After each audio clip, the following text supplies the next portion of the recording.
आणि बेस मध्ये तो ब्ल्यूच राहतो, म्हणजे कलर चेंज होत नाही. आता चला पहिल्यांदा याच्यामधला रेड लिटमस असतो, रेड लिटमस घेतो. ठीक आहे, त्याच्यामधला पहिला जो बिकर आहे, आता त्या बिकर मध्ये टाकायचं, चेक करायचं आपण की तो काय आहे. ठीक आहे, कलर चेंज झालाय का?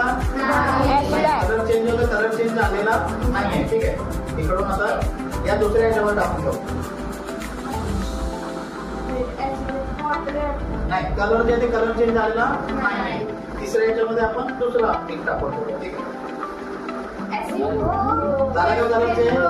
हा, आता तिसरा हा जो बिकर आहे, या बिकर मध्ये रेड लिटमस, सी लिहितो इथं, रेड लिटमस जो आहे तो ब्ल्यू झाला, म्हणजे या बिकर मध्ये सोल्युशन कुठलं आहे? बेसचं सोल्युशन आहे. कळतंय ना? ठीक आहे, चला आता या दोघांच्या पैकी आपल्याला चेक करायचंय. आता एका याच्यामध्ये ऍसिड असणार आहे आणि एका याच्यामध्ये वॉटर असणार आहे. मग आता आपण ब्ल्यू लिटमस घेऊया आणि ब्ल्यू लिटमस याच्यामध्ये टाकून बघूया. ठीक आहे का?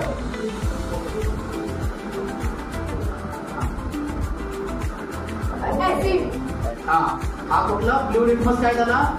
रेड झाला. याचा अर्थ हे काय? ऍसिड. पुन्हा हे चेक करून बघूया ब्ल्यू रेड होतो का? नाही झाला, म्हणजे याचा अर्थ वॉटर. याचा अर्थ हा जो आहे ना, हा ए लिहितो गेला, हा बी आहे. ए काय झाला? ऍसिड. सी काय झाला? बेस.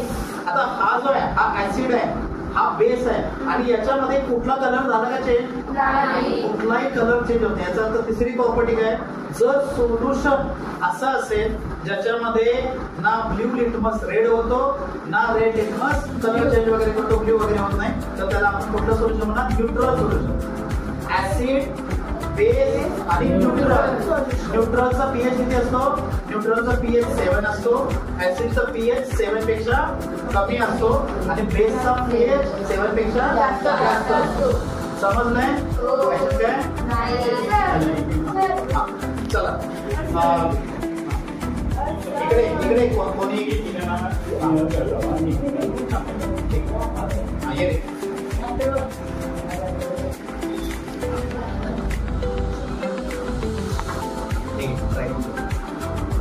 आणि सांगायचं बरं काय? हा, बाकीच्या नाही रे, हा सांगायचं. तिकडे जातो. हा कुठला लिटमस होता ज्याच्यामध्ये?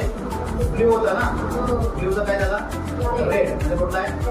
ऍसिड. ठीक आहे, ये